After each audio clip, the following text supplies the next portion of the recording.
Good morning from Hidalgo, Mexico. I think we're in Michoacan. We left Hungapeo, Michoacan last night, and then it was just too dark, and like Robot's headlight was a little burned up. So didn't make any sense to ride 3 hours to Morelia, so we stopped here. It makes today's ride super long. I think it's 6 hours to Guadalajara now. Here's what it is. Anyway, here's Hidalgo. Nice little place. 3 more people joined us from Mexico City last night. They rode out here. They had a flat tire on the way, so they got pretty massively delayed, but they showed up probably around 11 p.m. and they're gonna take the ride with us all the way out to Guadalajara today. Pretty excited about this. All right, there's no way around it. By this point, I know I look pretty rough. A steady stream of beers, altitude, not eating regularly, not sleeping regularly, and being on high alert while riding was definitely catching up to me. I considered leaving those clips out, and now that I am in a very well-rested state, just telling you about the hotel and the ride, but I figured you should see the real me on that day. Anyway, we kind of hit the jackpot for finding a hotel in the dark. The Ojo de Agua motel wasn't far off the highway, and I think outside of our party there was maybe one other couple staying at the hotel. The rooms were like $30 and had 3 beds in them, so we split that up, $10 each. The 3 people who joined up with us from Mexico City were Fabian, Teresa, and their son. They would accompany us all the rest of the way to Guadalajara. After getting the bikes ready in the morning, we hit the road from the hotel for a quick stop at Tacos Nico for some seriously delicious breakfast tacos. Now, what is breakfasty about them? Well, they're served in the morning, aren't they?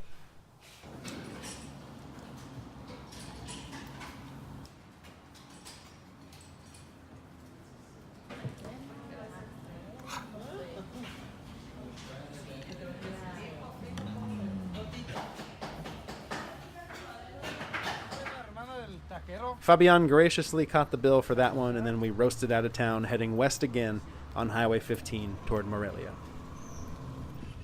This day was going to turn out to be brutal. Still very fun for long stretches, but brutal. We weren't in a race by any means, but the fact remains that you are only as fast as the slowest bike in the group. And for the last day of riding, that was me on the bogged down Vespa Sprint through the mountains. Today, it would be Fabian on the Vintage PX.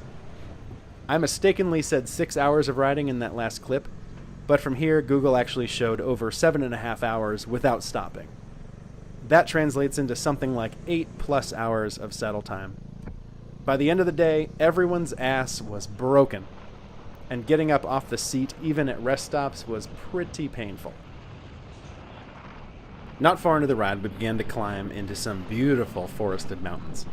The roads were great quality and free of debris, and the turns were long and swoopy. It was a super relaxing way to finish waking up and settle into the ride. Eventually, we saw plumes of steam coming up from the trees out to the right of us. This was all a surprise to me since I had fallen asleep too early the night before to have caught the conversation about checking out some hot springs in the area. We stopped at one hot spring to take a look around, but ultimately ended up moving on to a second location, which was quite a bit better, called Club Tejamaniles. Club Tejamaniles is basically a spa resort. The property is surrounded by trees and features a rustic hotel lodge, basic hotel rooms with views of the property, and places to camp. There's 5 hot spring thermal pools, a playground, tennis and volleyball courts, barbecues, a cafeteria, and a spa with massages and mud baths. Not too shabby. For some reason, getting a massage sounded like exactly what I needed. I didn't really think that one through. The massage was relaxing, but all that breaking down of tissue was perhaps better suited for the very end of this whole trip than right before riding for another 6 or 7 hours. Days after I got home, I could still feel that massage in my back, legs, and arms. The whole hour cost $15 US, and when I emerged, everyone else was getting ready to get back to the bikes and back on the road.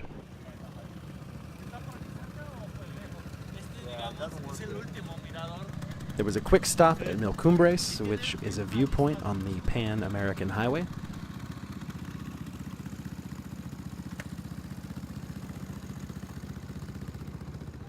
We even got slightly lost for a moment, but with the help of some locals, we got back on the highway with ease.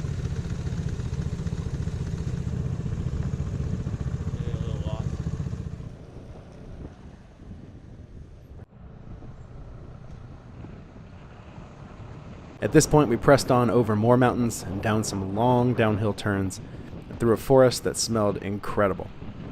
This kind of riding isn't something I get to do a lot of on my 3-mile commute from home to work and back, so I took advantage of the hour to work on cornering and countersteering.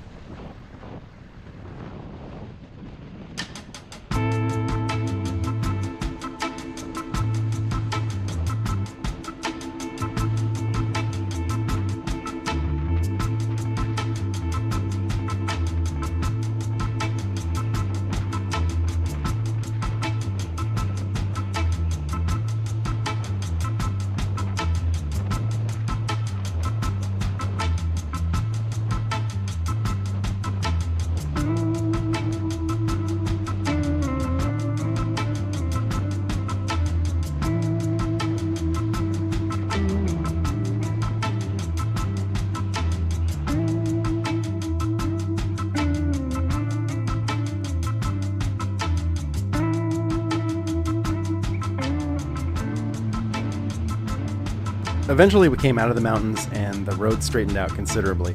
And then suddenly we were going up a hill with a smoking pile of leaves at the bottom.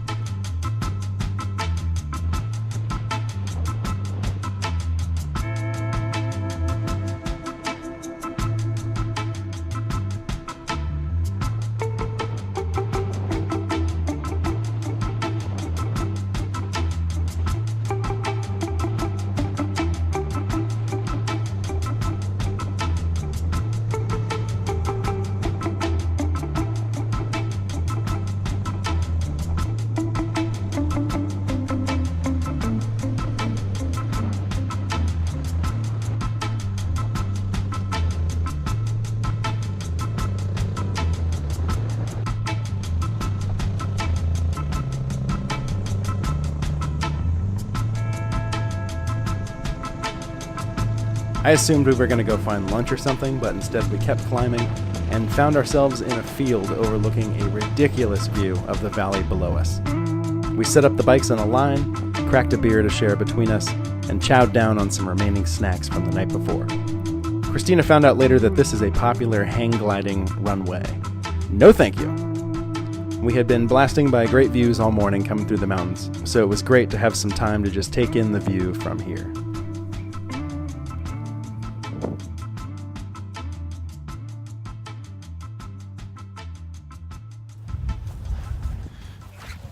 This trip is crazy. Didn't expect any of this, especially not that. This view in the middle of this weird field.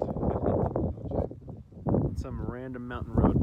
If you're gonna replicate this trip, it's Mexico City to Guadalajara via Morelia on Highway 15. Anyway, find yourself some scooters and come and ride Highway 15 in Mexico. Bring a beer. What's up, P-Town? We're coming to your town. We're gonna drive around all those crazy Cascade Mountains, man. We're gonna drink some Olympia beer here. It's Olympia of Mexico right here. Give him some of the cerveza. Give it to us.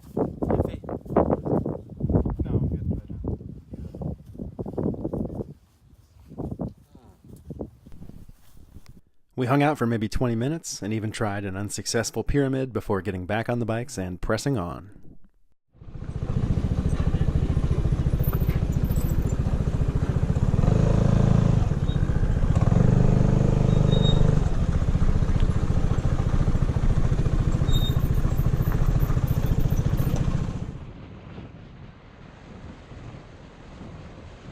Somewhere around here is where the length of the ride really started to set in.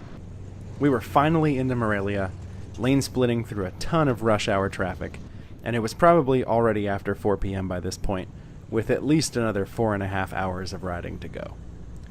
It was one of those things. Delays are delays, and they cascade across all your plans, and you can't do much about it. People were probably getting hungry by this point too, as we had skipped lunch, and were still getting everything we could out of the breakfast tacos from like 9 or 10 a.m. No one was too excited to jump on the autopista, but at this point, with people waiting for us in Guadalajara, we didn't really have a choice. The free roads could take the same amount of time, or they could add a few more hours onto the already long trip, so begrudgingly we made our way north to Highway 15D. The autopista in Mexico is a well-maintained, boring, long, straight road that has nothing really to see and nothing to stop for aside from the endless toll booths that just keep coming.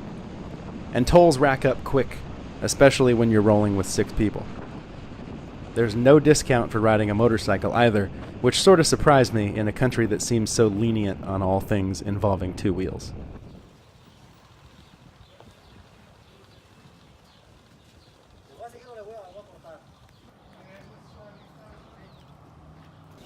Woo! Hell of a lot of ground to cover today. Yeah, it's like, oh boy. It's a massive ride today. Yeah. We're still, we just got gas. We're somewhere still over 2 hours out of Guadalajara. And it's like 6 o'clock. Sun's gonna go down here pretty soon, probably 30 minutes. And then, yeah, roll in that darkness all the way to GDL, probably getting there around 9:30, maybe 10. We'll find out. That's the way it goes. It's impossible to convey the time we spent on the autopista, sitting there, full throttle, for over 4 hours, with the sun steadily sinking, getting the last views of the landscape before it all went black. The autopista has reflective paint and reflectors on the road, but no streetlights at all, so when we rode closely together, our combined headlights made for a pretty well-lit ride. But when we'd break off on our own, we were simply trusting in the super nice pavement to stay super nice and not cough up a rogue pothole at the wrong time. But anyway, this is the autopista. You get the gist. It was this, in the dark, for a very long time. So let's just fast forward to Guadalajara. Dicen, sí, está bien. ¿Ya? ¿Te lo dan? Sí, ¿en serio? Chucrut. ¿Pero en inglés cómo es? Sauerkraut. Sauerkraut. Sauerkraut. Sauerkraut. In Guadalajara, we were hosted by Lalo and his wife Irma, who are some of the nicest and most welcoming people I have met in a while. They greeted us with a home-cooked meal of carne and sujugo, which is a staple dish in Guadalajara. I think most of us had at least 2 bowls, if not 3. A few drinks were enjoyed after the super long ride out back in Bar San Diego. Lalo is part of the Vespinos Vespa Club, and there was a meetup going on that night at a nearby bar called Bar Biker. This bar was pretty awesome, kind of crazy. You actually drive right into it on your bike. You ride past the bar itself and past all the tables full of people, past the stage and the vendor booths, and then you park in the very back. I was laughing to myself about how there is no way this bar would ever be allowed in the US. Robot, Steve, and Dutra had a lot of catching up to do with their Vespino friends as they hadn't been back down here for at least a year or 2. Whole pizzas and baskets of French fries appeared on the tables, and there was always another beer being opened up and offered to anyone empty-handed. We hung out for a while enjoying the scene, and a few people came and went throughout the evening, riding directly out of the bar, which still was just so weird. And then, before we headed back to Lalo and Irma's house to finally get some sleep, Dutra decided it was time to get rad and sing a bit of Born to Be Wild to cap off the day. Day 3 was crazy. That's all I've got. So here's Dutra to play us out. We'll see you on day 4.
Gracias.